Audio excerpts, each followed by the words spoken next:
السلام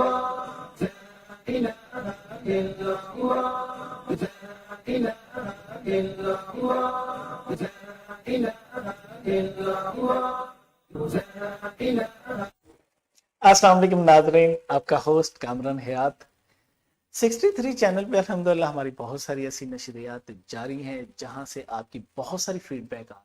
ہم کوشش کرتے ہیں کہ آپ کے جو کوسچنز ہوتے ہیں ہم ان کے اوپر بات کریں۔ پچھلے دنوں کافی دنوں سے ہمیں میلز بھی آ رہی تھی اور ہمیں ان باکس میں بھی۔ آج کی جو مہمان شخصیت ہے ان کے حوالے سے کہ ان سے پوچھا جائے، تقوی پہ بات کی جائے۔ بہت ساری ڈیفرنٹ قسم کے کوسچن بھی آئے۔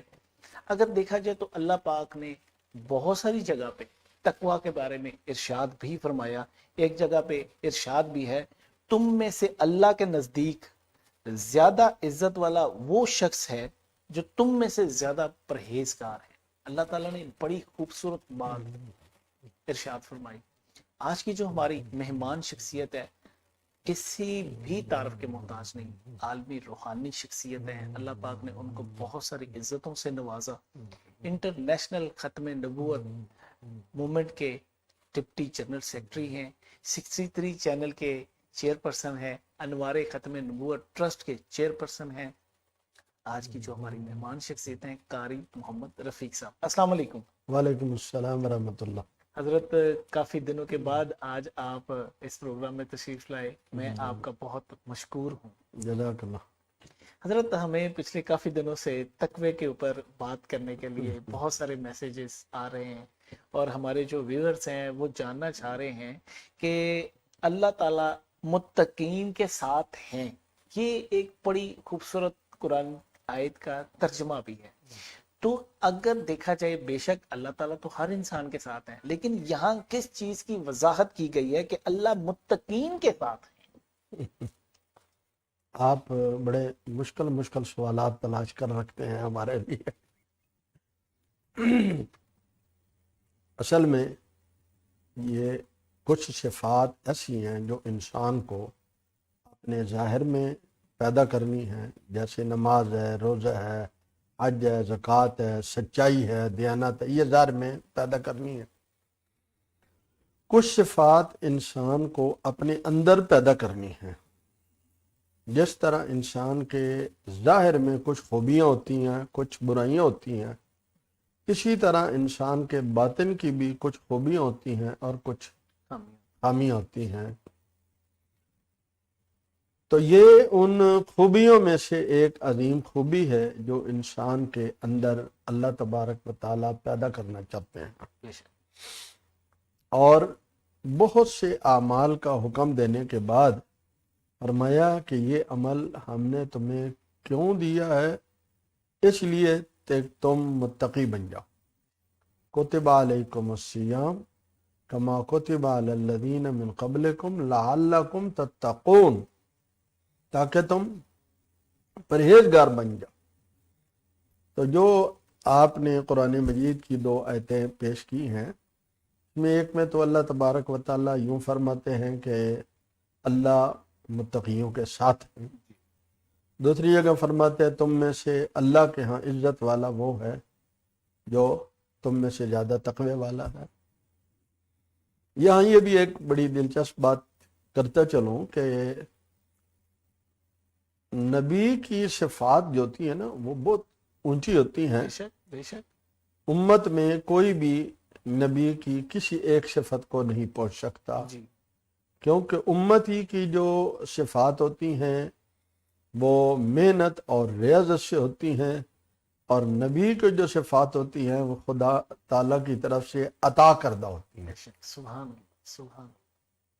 اس لیے انبیاء میں بھی تقوی ہوتا ہے، پر ان کے مقابلے کا کہیں کسی بھی کوئی انسان میں تقوی نہیں ہو سکتا، ہو ہی نہیں سکتا۔ ہو ہی نہیں سکتا۔ ہاں، اب انسان جو امتی ہیں ان میں کون زیادہ تقوی والا ہے، تو یہ اللہ نے ایک بات بڑی واضح فرما دی، جتنا جتنا تقوی والا ہوگا اتنا اللہ کا پسندیدہ ہوگا۔ تقوی کا پہلے میں تھوڑا سا معنی، تقوی کی اصل ڈیفینیشن کیا ہے؟ اصل کیا ہے؟ جی۔ ہمارے ہاں تو ڈر اور خوف کا اردو میں، اردو زبان میں نے عرض کیا تھا کہ بیچاری مادوسی زبان ہے، یہ وہ چیز نہیں پیدا کر سکتی، وہ پورے وہ احاطہ نہیں کر سکتی معنی کا جو اصل عربی میں ہوتا ہے۔ دل میں اللہ کا خوف ہو اور اس خوف کی وجہ سے اللہ کی نافرمانی سے بچے اور اللہ کی فرما برداری کو کما حق ہو ادا کرے۔ وہ جو دل میں وہ ہے نا چیز کہ اللہ دیکھ رہے ہیں اور مجھے ان کے سامنے پیش ہونا ہے، اس صفت کو تقوی کہتے ہیں۔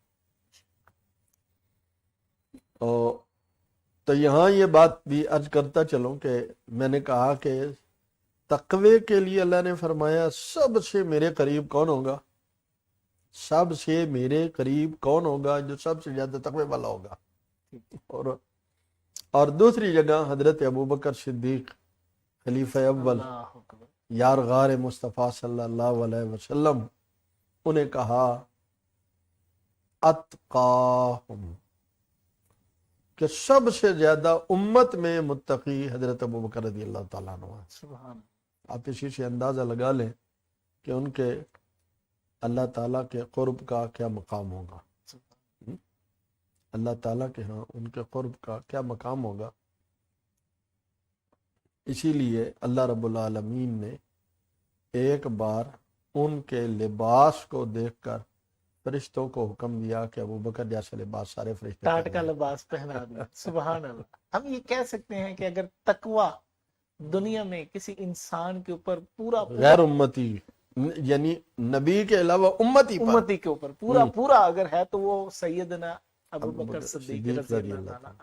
جی جی۔ تو میں عرض کر رہا تھا کہ تقوی کی ایک تو دوسرا تقوی سے کی جو ہے وہ کیفیت، تو اس سے کے لیے ایک سوال ہے جو حضرت جابر رضی اللہ تعالیٰ عنہ نے اپنے شاگردوں سے کیا۔ حضرت جابر رضی اللہ تعالیٰ عنہ نبی پاک صلی اللہ علیہ وسلم کے بڑے مشہور شاگرد اور صحابی ہیں، بہت سے ان کے واقعات حدیث پاک میں ملتے ہیں۔ اپنے شاگردوں سے پوچھا تقوی کیا ہوتا ہے؟ انہوں نے کہا کہ آپ رسول اللہ صلی اللہ علیہ وسلم کے ڈائریکٹ شاگرد ہیں، تو ہم آپ کو کیا بتا سکتے ہیں تقوی کیا ہوتا ہے۔ پھر کوئی زبانی علمی بات ہو تو چلو سنی سنائی بندہ کر لیتا ہے، لیکن جو قلبی کیفیات ہیں اس کو الفاظ میں لے آنا یہ بڑی ایک مشکل سی تعبیر ہے۔ تو انہوں نے کہا کہ آپ ہی بتا دیں، تو انہوں نے کہا اچھا پھر میں بتاؤں گا۔ چلو مجھے آپ یہ بتائیں کہ اگر آپ کو کسی خاردار جھاڑیوں والے جنگل سے گزرنا ہو ہے، اور گزرنا بھی ناگزیر ہے، کوئی راستہ اور نہیں ہے، ادھر سے گزرنا ہے، تو پھر کیا کرو گے؟ انہوں نے کہا کہ اپنے کپڑوں کو سمیٹ لیں گے، اپنے جسم کو سکڑا لیں گے، تو بچتے بچاتے گزر جائیں گے۔ فرمایا اسی کا نام تقوی ہے۔ سبحان اللہ۔ فرمایا اسی کا نام تقوی ہے۔ کہیں آنکھوں کے گناہ، کہیں کانوں کے گناہ، کہیں زبان کے گناہ، کہیں معاملات کے گناہ، کہیں معاشرت کے گناہ، ان سارے گناہوں اور عیبوں سے بچتے ہوئے، ان سارے گناہوں عیبوں سے بچتے ہوئے اپنے خالق تک پہنچ جانا اس حال میں کہ وہ ہم سے راضی ہو، تو بس اس کا یہ تقوی والا وہاں پہنچ گیا، اور رب العالمین نے کہا کہ میں پھر تقوی والوں کے ساتھ ہوتا ہوں۔ بے شک بے شک بے شک۔ تقوی پہ بات اگر چل رہی ہے تو پھر آ جاتی ہے کہ متقین کی صفت کیا ہے؟ ہم اس کی ڈیفینیشن کیسے لیں کہ متقین کی صفت کے بارے میں آپ کیا کہیں گے؟ اس کو کیسے ہم کلیئر لے سکتے ہیں؟ آپ نے سورہ بقرہ پڑھی ہوگی، سورہ بقرہ کے شروع میں ہی ہے الف لام میم ذالک الکتاب لا ریب فیہ ھدی للمتقین، پرہیزگاروں کے لیے ہدایت ہے۔ ہدایت تو سب کے لیے ہے، ھدی للناس دوسری جگہ فرمایا، لیکن یہاں ہدی للمتقین فرمایا، اس لیے کہ قرآن سے نفع اٹھانے والے وہی لوگ ہوں گے جن کے دل میں تقوی ہوگا۔ تقوی نہیں تو پھر قرآن مجید میں فرمایا یضل بھی کثیرا ویہدی بھی کثیرا۔ جو تقوی والے لوگ ہیں، اللہ سے ڈرنے والے ہیں، وہ تو اللہ تبارک و تعالی کے ڈر اور خوف کی وجہ سے وہی کچھ کرتے ہیں جو اللہ اور اس کے رسول صلی اللہ علیہ وسلم کا حکم اور طریقہ ہو، اور اس میں بھی خیال رکھتے ہیں کہیں عمل میں کہیں نیت میں خرابی نہ آ جائے۔ ٹھیک ہے، اب جب اللہ کا خوف نہیں ہوگا تو کبھی عمل میں خرابی آئے گی، کبھی نیت میں خرابی آئے گی۔ صحیح بات، تو جب عمل میں خرابی آئے گی اور یا نیت میں خرابی آئے گی تو ہدایت نہیں پا سکے گا۔ تو اللہ تبارک و تعالیٰ نے شروع میں ہی سمجھا دیا کہ تقوی والوں کی صفات کیا ہیں۔ الذین یؤمنون بالغیب، اللہ اکبر، اپنے علم، اپنے مشاہدے اور اپنی عقل کے پیچھے نہیں چلتے، جو پیغمبر فرما دیں سمجھ میں آئے تب بھی مان لیتے ہیں، نہ سمجھ میں آئے تب بھی مان لیتے ہیں۔ بالکل ٹھیک ہے، اور تقوی والوں کا یہ تو اندر کی بات ہے نا، مان لیا یا نہیں مانا، اور اس ماننے کا عملی اظہار وَيُقِيمُونَ الصَّلَاةَ سے ہوتا ہے۔ ٹھیک ہے، اگر کوئی بندہ نماز بھی نہ پڑھے اور کہے میں متقی ہوں تو وہ اپنے دعوے کے برعکس کر رہا۔ بالکل ٹھیک ہے، بالکل ٹھیک ہے، اور تیسری بات صفت فرمائی وَمِمَّا رَزَقْنَاهُمْ يُنْفِقُونَ، جو ہم نے ان کو دیا ہے اس میں سے خرچ کرتے ہیں۔ تو اس کا مطلب ہے جو یہ صفات جتنی بھی ہیں، جس قدر کسی میں زیادہ ہوں گی اسی قدر اس کا تقوی بھی زیادہ ہوگا۔ تو میں اور آپ 40 میں ایسا بھی خرچ کرتے ہوئے سوچتے ہیں، اور حضرت ابو بکر رضی اللہ تعالیٰ نے سارا کچھ لوٹا کر بھی کہا حضور میرے لیے اللہ اس کا رسول کافی ہے۔ سبحان اللہ، مما رزقناہم ينفقون۔ اور تیسری صفت پائی یؤمنون بما انزل الیک، جو آپ پر اترا، وما انزل من قبلک، جو آپ سے پہلے اترا اس پر ایمان رکھتے ہیں۔ اس آیت میں ختم نبوت بھی ہے کہ ایمان والوں کو دو وحیوں پر ایمان لانا ضروری ہے، ٹھیک ہے، ایک حضور پر اترنے والی اور ایک حضور سے پہلے اترنے والی۔ آپ سے پہلے اترنے والی وحی اور آپ پر اترنے والی دو وحیوں پر ایمان لانے کا حکم ہے۔ بالکل ٹھیک ہے، اگر آپ کے بعد بھی کوئی وحی آنی تھی تو اس پر بھی قرآن کو کہنا چاہیے تھا نا۔ بالکل، ہم؟ لیکن قرآن پاک نے تو حضور کے بعد نہ کوئی نبی ہے، نہ کوئی وحی ہے، نہ کوئی امت ہے، نہ کوئی کتاب ہے، نہ کوئی شریعت ہے۔ اور پانچویں صفت بتائی وَبِالْآخِرَةِ هُمْ يُوقِنُونَ، آخرت پر بھی یقین رکھتے ہیں کہ ہمیں یہ موت جو آنی ہے اس موت سے ختم نہیں ہو جانا۔ پیارے نبی صلی اللہ علیہ وسلم نے فرمایا یہ جو قبر ہے نا، اس کو جنت کے اس کو ماس گڑھ ہے نا سمجھ، حفرۃ من حفر النیران، یا تو وہ جہنم کے گڑھوں میں سے ایک گڑھا ہے یا روضۃ من ریاض الجنہ ہے، یہ جنت کے باغوں میں سے ایک باغ ہے۔ اور پھر یہیں پر بات ختم نہیں ہوتی، دوبارہ اٹھائے جائیں گے۔ فَأَمَّا مَنْ ثَقُلَتْ مَوَازِينُهُ فَهُوَ فِي عِيشَةٍ رَاضِيَةٍ وَأَمَّا مَنْ خَفَّتْ مَوَازِينُهُ فَأُمُّهُ هَاوِيَةٌ، جو جس کے نیک اعمال کا وزن زیادہ ہو جائے گا وہ من پسند زندگی میں ہوگا، اور جس کے نیک اعمال کا وزن کم ہو جائے گا اس کا ٹھکانہ ہاویہ ہے۔ تو وَبِالْآخِرَةِ هُمْ يُوقِنُونَ، آخرت پر بھی یقین رکھتے ہیں۔ تو مومن کو جب اس کا خیال آتا ہے کہ مجھے اپنے رب کے سامنے کھڑا ہونا ہے، مجھ سے میری زندگی کا، میری جوانی کا، میرے مال کمانے اور خرچ کرنے، میرے علم اور عمل کرنے کا سوال ہونا ہے، تو مومن اسی طرز سے زندگی گزارے گا۔ تو اس لیے تقوی کا بندے کی دنیا کی زندگی اور آخرت کی زندگی پہ بڑا گہرا اثر رکھتا ہے. میں اسی پوائنٹ آف ویو پہ آ رہا تھا کہ جب کسی عالم دین سے پوچھنا چاہیے تو پھر بالکل اپنے علم کو ختم کر کے پوچھنا چاہیے کہ تقوی پر دنیا میں انسان کو تو ملے گا لیکن آخرت میں کیسے ملے گا، یہ اس کا انسان کا مائنڈ کیسے بنے گا، اس کے اوپر آپ کیا فرمائیں گے؟ پہلے میں یہ عرض کروں گا کہ متقی جو جب اللہ تبارک و تعالیٰ سے کوئی ڈرنے والا بن جاتا ہے تو اس کو اللہ تعالیٰ سارے کام ادھار پہ نہیں چلاتے. بالکل ٹھیک ہے، سارے کام ادھار پہ نہیں. بالکل بالکل. فرمایا ان اللہ مع المتقین، اللہ پرہیزگاروں کے ساتھ ہے. اللہ ساتھ ہو جاتے ہیں. جس کو اللہ تعالیٰ کا ساتھ نصیب ہو جائے تو اس کو اور کیا چاہیے. اور جو ابھی آپ نے شروع میں آیت پڑھی کہ اللہ تعالیٰ کے ہاں عزت والے کون لوگ ہیں، جو اللہ کے پسند سے ڈرتے ہیں، وہ پسندیدہ ہیں.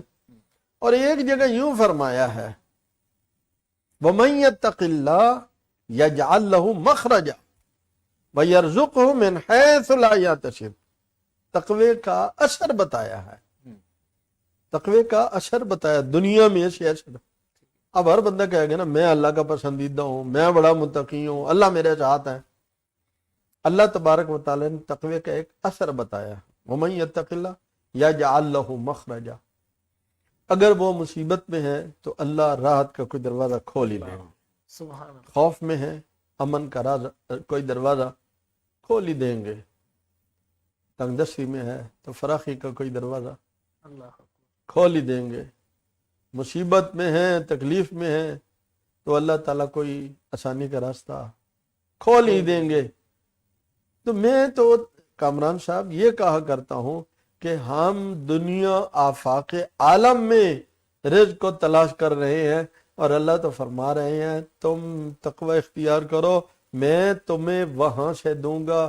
تم کیا جاؤ گے وہاں، تمہاری عقل بھی وہاں نہیں جا سکتی جہاں سے میں تمہیں دے دوں گا. سبحان اللہ کہ انسان کا گمان بھی وہاں سے نہیں ہوگا جہاں سے آپ کو جہاں سے.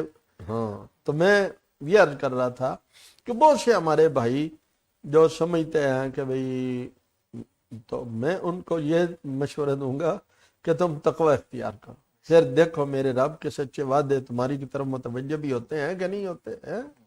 وَيَرْزُقْهُ مِنْ حَيْثُ لَا يَحْتَسِبُ. وہاں سے دیں گے جہاں سے تم نے کبھی گمان بھی نہیں کیا ہوگا.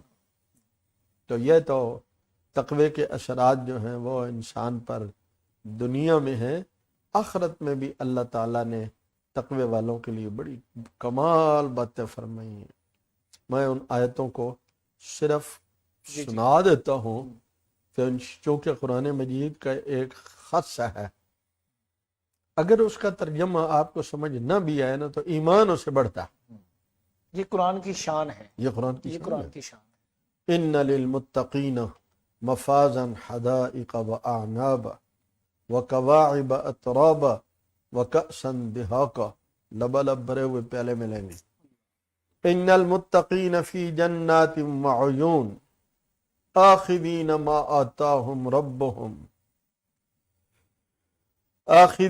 ما آتاہم ربہم وبقاہم ربہم عذاب الجحیم.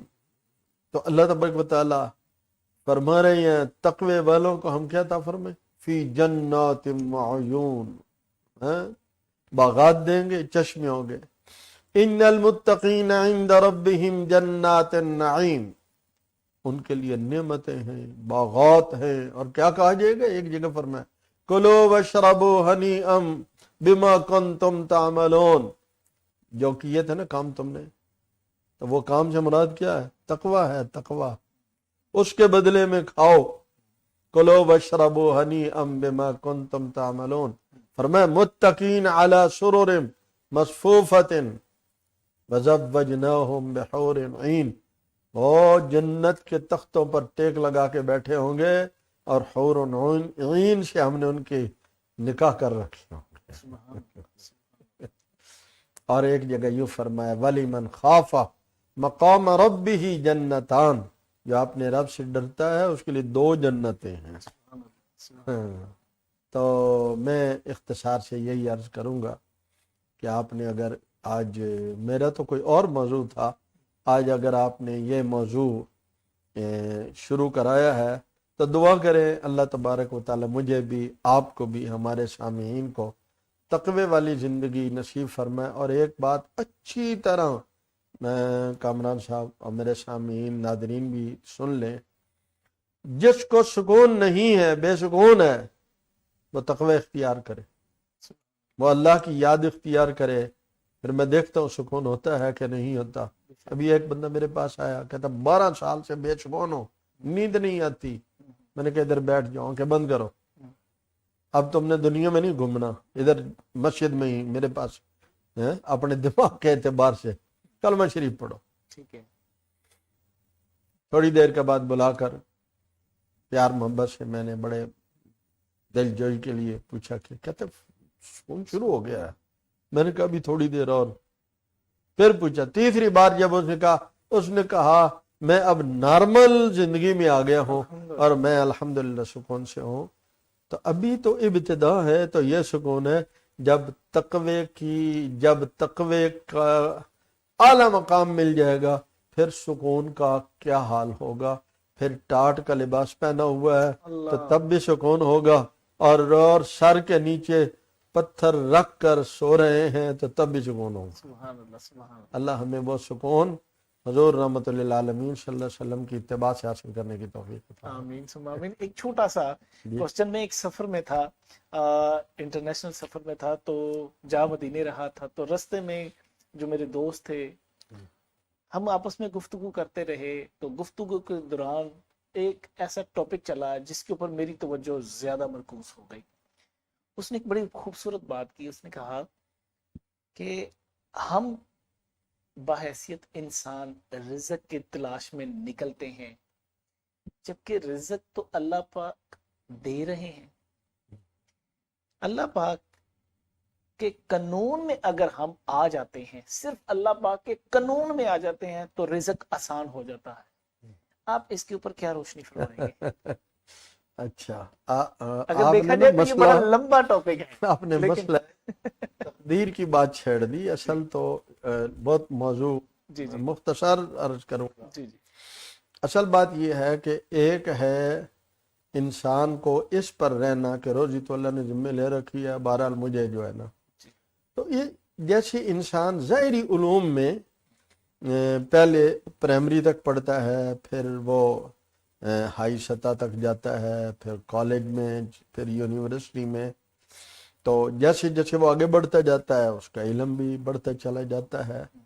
یوں ہی انسان جب ابتدائی زندگی میں ہوتا ہے تو وہ کیا دیکھتا ہے، اس کو 1 روپیہ بھی چاہیے ہو تو یہ ماں سے مانگتا ہے یا باپ سے مانگتا ہے، اس کو تیسرے کسی خزانے کا پتہ نہیں ہے۔ جب تھوڑا سا اور بڑا ہو جاتا ہے تو اس ماں باپ کے علاوہ اس کو کوئی اور بھی خزانے نظر آنا شروع ہو جاتے ہیں، اسباب، دنیا کے اسباب نظر آنا شروع ہو جاتے ہیں۔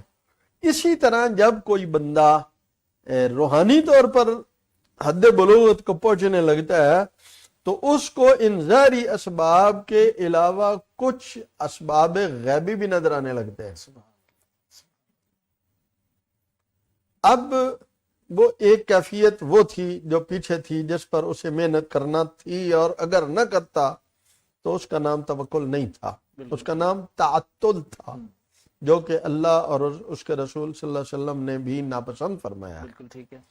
ہاں، اب اس کو اس وقت میں جو محنت کرتا آ رہا تھا نا، تو اس کے لیے یہ محنت ہی ٹھیک تھی اور اس کو کرنی بھی چاہیے تھی۔ بالکل ٹھیک ہے۔ اب ایک ایسی جگہ پر وہ سٹیج پر آ گیا کہ اس کو اللہ سے وہ اپنے ضروریات پورے کرنے کے ان ڈھیر سارے دروازوں سے ایک نیا دروازہ بھی مل گیا،